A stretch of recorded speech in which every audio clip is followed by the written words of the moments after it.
Welcome, everybody. It's time once again for another episode of Sales Pipeline Radio. So grab your board, catch a wave, and ride along with the Surfmeister himself, Matt Heinz. Hey, Matt.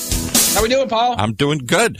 Where are you surfing to today here? Well, thankfully today we are still at the world headquarters here in Redmond, Washington. Next week the road show begins again. We'll be live from Dreamforce next week, the annual Salesforce.com extravaganza. Yeah, I think it's going to be a little smaller this year from what I've heard. Like I think in the past couple of years they've had upwards of, I'm not kidding, like over 100,000 people at this show. I think this year they've had to restrict it since they're still reconstructing Moscone Center and doing some work down there, which quite frankly terrifies me even more because it's still going to be a huge number of people, and it just sounds like that many more traffic cones and sidewalks that don't exist. A little corner of the world somewhere, and we do every week at 2:30 Eastern, 11:30 Pacific. Make sure we bring you Sales Pipeline Radio. Thanks, everyone, for joining us today. So excited to have everyone with us live that's listening on Sales Pipeline Radio. Enjoy grabbing everyone who is joining us from the podcast that is available on demand at any time from Google Play and the iTunes Store. Of course, you can find replays of all of our past episodes on SalesPipelineRadio.com. Always real excited about the guests we have. We've been doing this summer. We've had just a great group of sales and marketing leaders covering a variety of areas. We've been lucky to feature a lot of great authors, thought leaders, people that have new books that have been coming out on the sales and marketing side. That's great, but one of the disadvantages of focusing in that direction is we lose sight sometimes of the people that are really driving innovation results in an operational capacity. People that don't just talk about generating results, people that do it on a daily basis and are grinding it out and being successful at doing it. And so that's one of the reasons I'm excited to have Lara Shackelford, who's the EVP and Chief Marketing Officer for Altify, on the call today. Lara, thanks so much for joining us.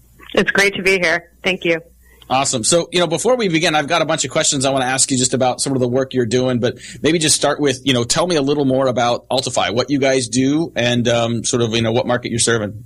Sure. So we sell to sales professionals, people in sales operations, sales leaders who use our software. We've built in 30 years of sales methodology into software that helps sellers to sell better. So the goal is that every sales rep can sell more like your best sales rep. We are a SaaS platform, and we've just introduced an augmented intelligence component of our platform that we're going to be talking about next week, speaking of Dreamforce. And so we run exclusively, we're native on Salesforce. And so we'll be there next week and sharing the news about our platform and augmented intelligence. And with that, we've also my CEO, Donald Daly, has released a book on AI. And so we'll be talking a lot about AI, which you'll hear a few things about next week with Salesforce talking about Einstein. So it should be an interesting week there, and look forward to sharing more with you today. No, that's awesome, and I think big fan of Donald, the work he's done for years, through the task group. Very interested in AI and Einstein. I mean, I think as you've got a lot of sales and marketing leaders that are just trying to catch up on big data and predictive analytics and what that means across sales and marketing. Now all of a sudden we throw AI at them as well. What does that really mean? Not just for Altify, but help people understand and sort of deconstruct why AI is relevant to sales and marketing leaders moving forward. So AI is impacting business professionals in the knowledge economy, and we want to help put humans at the center of that and have them be supported by machines with augmented intelligence. And we see that as a critical path forward. And so if you think about, there's all this knowledge and data in the world, and you have people consuming or trying to consume a lot of data, but not necessarily having the context of what the data means and what signals they should be looking for in the noise. And so what we believe is that it's important to bring the augmented intelligence piece to help humans perform better, the knowledge workers. An example would be a sales leader who might have 4 or 5 critical must-win deals for the quarter. And we now can notify them when we see that there's something in a deal that has changed that they want to be aware of, or maybe there's risk in the deal that they don't see every day when they're in the thick of it trying to help their reps perform. So we'll take our 30 years of sales expertise and notify them that maybe they're not getting to all the right people in the deal and influencing the right folks they need to be influencing based on our knowledge that you have to get to these certain folks to win that deal. So is there a difference between augmented and predictive? I mean, I think there's a lot of words that we hear in the marketplace today. And is there a difference? How should people be thinking about that? You're asking the right person, because I spent about 10 years working in data-oriented companies. And predictive intelligence, predictive analytics, predictive intelligence is certainly a way to look at data and try to look for, again, predict what will happen in the future based on a lot of data. And it typically involves high volume transactions, and you're looking at, again, lots of records. With augmented intelligence, what we see it's more about being able to bake knowledge and context into a solution or into data, or bake data into it, and be able to flag insights and provide those insights to the human being so that the human, the knowledge worker, is able to be more effective and generate greater results with the support of the data and the context and the knowledge. Talking today on Sales Pipeline Radio with Lara Shackelford, who's the Chief Marketing Officer of Altify, doing some really interesting things in the augmented intelligence world. They'll be featuring some of those advancements at the Dreamforce conference next week in San Francisco. And you kind of referenced sort of your background. I mean, you've spent years in the world of business intelligence, big data. What specifically about sort of the Altify opportunity is most exciting to you? Moving forward, I think this is definitely, I still think of this as an emerging category for many organizations. What do you think this means for companies moving forward, and why is this such an exciting place to play? My entire career has been in B2B marketing, and a good chunk of that has been spent in marketing, business intelligence, and data technologies. And I loved learning about technologies and helping people make sense of their data. But what was missing for me was the context. What was missing was, in fact, I've sat in rooms with people who said, okay, now I finally have my report, and there's all this information, and they don't know what they're looking for. They don't know what should matter in the information that is being served up to them. And so when I met Donal and started learning more about the organization, I was really excited about the opportunity to be able to provide knowledge and context for knowledge workers, to be able to help them with to interpret the data and know what the next best action is to take based on that data. That's interesting. Yeah, I think this is definitely a bigger opportunity. I tend to think of, any flavors of this as becoming table stakes for organizations that want to maintain a competitive advantage, well beyond the insights they're able to capture in their own environment, but to be able to leverage what exists outside of that world as well. Have you seen, as a CMO at a fast-growing company, I've imagined that you are subject to an awful lot of sales pitches. Have you seen any evidence of applications of big data in the pitches that you're seeing in the market today? Sure. In terms of big data in the pitches that we're seeing, I've certainly seen it from the other side, where you're going and leveraging a BI or a data tool to present to your customer and help them understand their business. What I've seen that's really working well is just the experience of, in fact, I'll go back to years ago, the first sales call that I went on when I was in my early days at Oracle. And the sales leader, he sat down with me. We had 3 planning calls before we went and met with the customer to talk. We wanted to build a joint marketing plan for VeriSign at the time. And we had 3 planning calls, and then we met in person 2 hours before the day of to make sure that our plan was solid, that we got into all the right influencers, and had a plan that was going to map to the goals and pressures of that organization and the individual, the VP of IT who we were selling to. And so when we got there, it was less about the data, and it was more about the knowledge and the insight that we were able to understand their business, to speak to their pressures, and to help develop a plan and a roadmap for success for them. And so we actually agreed. We went in and signed off on a joint marketing plan with VeriSign's VP of IT that day. It ended up being sponsored by their CFO because we thought the message would help them at a more strategic level. And we did an incredible joint marketing program of press and campaign with them. And that, to me, was an example of a sales call it can only be so good with data. It's got to be built on knowledge and insight and the right preparation. And so at Altify, that's one of the things that we focus on. And we've just launched a product called Call Planner that helps salespeople take that VeriSign example, take what the best sellers are doing, and bring that kind of preparation into all of their sales calls. That's great. I mean, how do you do that when you've got multiple decision makers, multiple stakeholders in a target organization, right? Where you've got an account that is giving you certain buying signals or trigger events or signals, but then you know, according to CEB now, we've got like 6.8 people on average in the internal buying committee.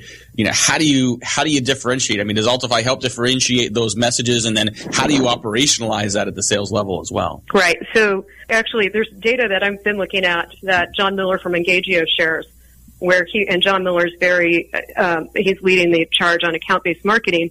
And we're saying that IDG is saying that we now have 17 people that are influencing a B2B complex sale. And that's a lot of people to get to, and a lot of people that you have to make sure that you're connecting with. For us, it's crucial because we exclusively sell to large, or to people who have run large complex sales processes, B2B sales organizations.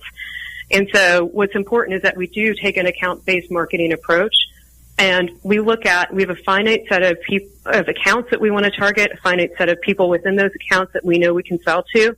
And for us, it's all about being really smart about listening to the pressures that company is facing, understanding what they need and what they want to achieve, and being able to arrive at a joint solution for them that's going to help move their business forward.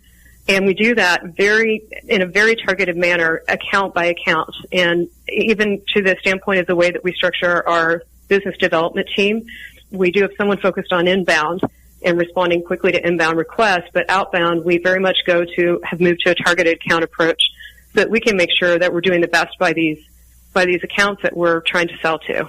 Well, that's great. We're talking again to Lara Shackelford today on Sales Pipeline Radio, who runs marketing at Altify. And I think you brought up John Miller and the work we're doing on like account-based marketing side. You know, real quick before we go to break, maybe talk a little bit about what are some best practices to ensure that there's integration of this intelligence and application of it across what sales and marketing are doing. Is this better leveraged when you are at the middle and bottom of the sales process? Can you leverage this more at the top of the pipeline as well?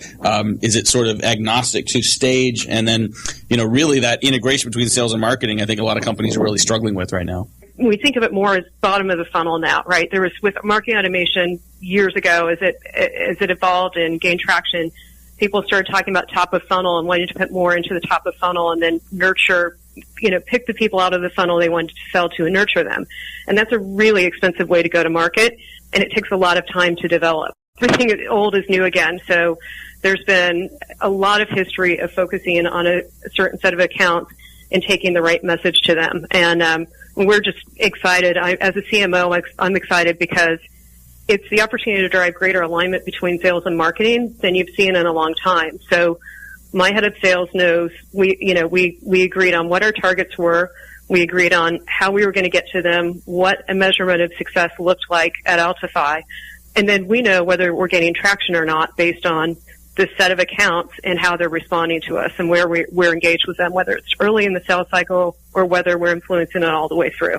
Brave new world we're living in here in B2B sales and marketing. We got to take a quick break. We'll be back on Sales Pipeline Radio. After a quick break, we're going to talk a lot more about the role of augmented intelligence in sales. We're going to ask Lara some questions about how she's leading change and complexity in an increasingly complex B2B world, and talk a little more about sort of creating that integrated, successful funnel between sales and marketing. We'll be right back with Sales Pipeline Radio. In a world where the speed of innovation and change in B2B marketing has never been greater, the only thing bigger is the need for clarity, for a blueprint, for a guide to what's really working. And how about a way to apply it specifically today to increase sales pipeline growth, velocity, and most of all, conversion? That's what you'll find in the Modern Marketer's Field Guide. And amazingly, you can download it for free. HeinzMarketing.com, just like it sounds, HeinzMarketing. It encompasses the entire sales and marketing cycle, but in quick bursts with lots of specific, actionable ideas, strategies, tactics you can put to work right away, like today.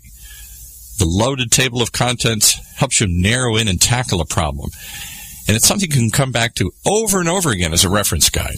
Why not download your free copy of the Modern Marketer's Field Guide? It's free. HeinzMarketing.com, just like it sounds. HEINZ Marketing.com. All right, back to Matt and his guest. And can I ask one question here? Yes, you may. I'm wondering if some of this augmented intelligence could augment my intelligence. Yeah, I don't think that's what it's for. Oh. I think that's a good question. It's a great question, Paul. You add so much value to the show. I appreciate that. Thanks. Well, thanks very much for joining us today, Sales Pipeline Radio. Boy, this half hour always goes so fast. If you want to catch up a little more on our conversation with Lara Shackelford from Multiply, you can check it out at salespipelineradio.com. You can check out the podcast, always updated with recent episodes at Google Play and iTunes Store. And again, we're live every Tuesday, 2:30 Eastern, 11:30 Pacific. We'll be live from San Francisco at Dreamforce next week on October 6th. We'll be featuring Deb Calvert. So now that I think about it, she might actually be there. We might actually have to. So I might have to bring the Yeti with me, Paul, and we'll have to do the show live from the show. We're going to be talking about sales leadership, developing better sales leaders, helping to help your sales leaders create new sales leaders and the leaders of the future in your organization. After that, we got Jamie Shanks, who is one of the leaders and pioneers of the sales social selling world. He's got a new book called Social Selling Mastery. And then after that, we've got Matt Benatti, who is the CEO of Lead Gnome. If you send outbound emails and you get a ton of inbound out-of-office replies, that is fertile ground, my friends. People telling you who else to contact, people giving you updated contact information. Lead Gnome helps automate that. We're going to be talking a lot more about tools to make sales teams more efficient, make your marketing more efficient. But I want to get back to our guest today, Lara Shackelford, who's the CMO of Multiply. And, I kind of referenced and teased before the break, leading change and complexity. I mean, you've been involved in big data and sort of the leading edge of marketing and analytics for a while. As you now lead a growing team of marketers that are now, operationalizing this, what are your best practices for helping people work through change, helping people manage and succeed in an increasingly complex B2B marketing world? It certainly is complex, Matt, but I'm finding that the further we get into account-based marketing, it's actually the simpler it gets, because you really focus in on the voice of the customer. My foundation in marketing came in my first marketing role at Oracle when I worked for Jeb Destiel, who he's their chief customer officer. But he taught me how to listen to the voice of the customer and really see them both as a customer that you want to serve and as a human being who has their own goals and things they want to achieve. And that helped me to incorporate that actually into the kind of DNA of my marketing and my marketing organizations throughout my career. So I always believe in understanding and starting with the customer. And I think when marketers at any level do that, and you actually have a relationship with customers and they start to trust a marketer, which requires establishing trust over time. But when they do that, things become a lot easier because you realize you've got, let me take this tactic that will serve them better than the other. And you slow down and you focus more on the quality of the content you're giving them versus quantity. And that's one of the crucial things for us as we go forward, is making sure we take risks, that I empower my team members to learn and grow, but do it while they really slow down and work in support of the customers. Well, I think that's a really great point. And it's great for people to keep in mind that, as we add a complexity around the tools, as our customers in many cases become naturally more complex in the way they make decisions. There are things we're doing that are consolidating goals and objectives and focus areas that make things a little easier. I think I'm seeing more and more, and I'm sure, you're seeing, and I'm curious how you see this internally as well. Organizations that don't have sales goals and marketing goals, they've got pipeline creation and conversion goals. Their focus is, sales focus is to hit the number, marketing's focus is to hit the number, and some version of that. So an alignment of focus and intentions and objectives is, to a certain extent, making at least sort of decision-making and alignment simpler as well.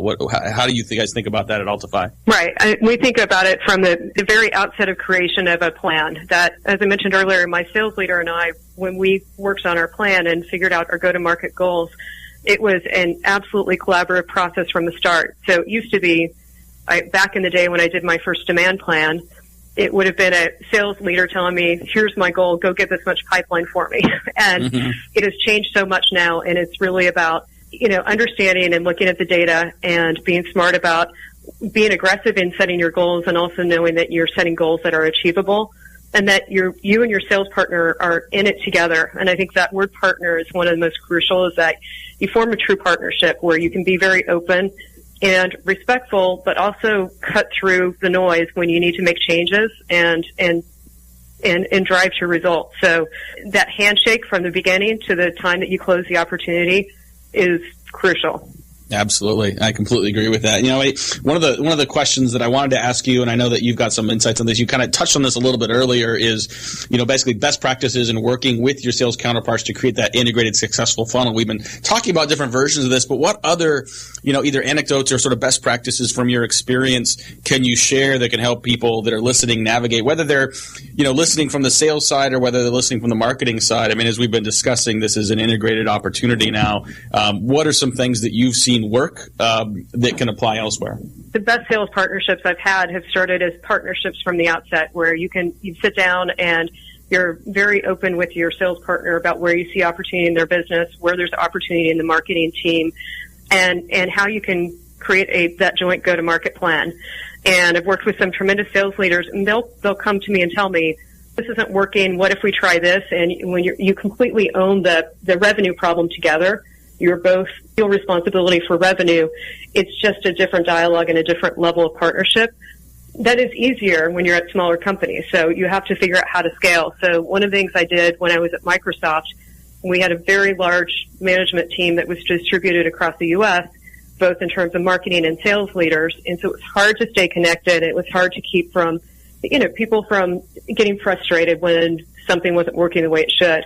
So what we started is I did a sales and marketing alignment group, and we would meet once a month and we would meet once a quarter in person, and we would surface issues that would that would have slowed us down from driving a partnership and joint and shared outcomes. And so when you would find one region with an issue, you would typically find that some other region had a similar issue or a different version of it.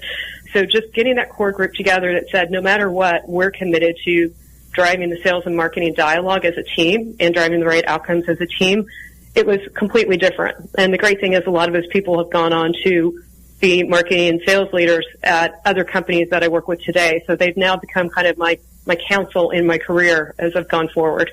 That's awesome. So excited to have Lara Shackelford today on Sales Pipeline Radio, sharing insights on sales and marketing, insights on augmented reality, augmented intelligence, that they're going to be sharing more at Dreamforce's conference next week in San Francisco. As we wrap up here, Lara, I want to take a little bit of a divergence from this road. I know, you're a hobby chef. You've mentioned that you love rescue dogs, and also on your LinkedIn profile you talk about a commitment on a regular basis to get out in the community, get to glide, serve meals. Talk a little bit about that element of building a team and why that's important for you to make that a consistent part of what you're doing with your marketing team to get out and be part of the community. Yeah, and thanks for asking that. I think it's so important that the way you build a team is that we're people coming together and to honor and respect individuals within the organization. So my hobby is cooking, and I have a dog that I think is fantastic, and I try to share that with my team and learn what's important to them as well. But getting out to the community it's a whole different level, and doing it together. It's one thing to say, oh, I'm part of an initiative and we donated this money or we did this, and those are great things to do. But what I'm really passionate about is bringing the team together and being able to roll up our sleeves and work together towards a cause that is something bigger than ourselves. And so we have these great shared goals in our organization, incredible growth goals.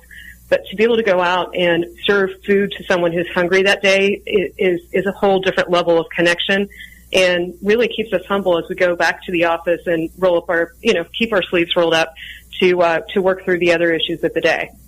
Absolutely. I love that, and thank you so much for making that a priority with your team. Want to thank Lara Shackelford, the Chief Marketing Officer for Altify, for joining us today on Sales Pipeline Radio. We covered a lot of ground in a short amount of time. If you want to hear more from Lara, please check us out at Sales Pipeline Radio. We'll have a replay of today's episode up there shortly. Also have a condensed version of today's conversation up on our blog next week at HeinzMarketing.com. Make sure you join us each week, 2:30 Eastern, 11:30 Pacific. We've got a bunch of new guests coming up.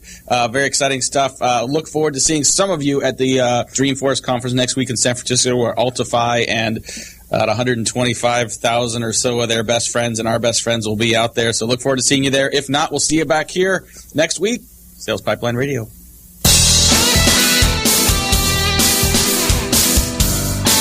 You've been listening to Sales Pipeline Radio. one of the new shows on the new Funnel Radio channel. For at-work listeners like you. Brought to you by Matt Heinz, Heinz Marketing.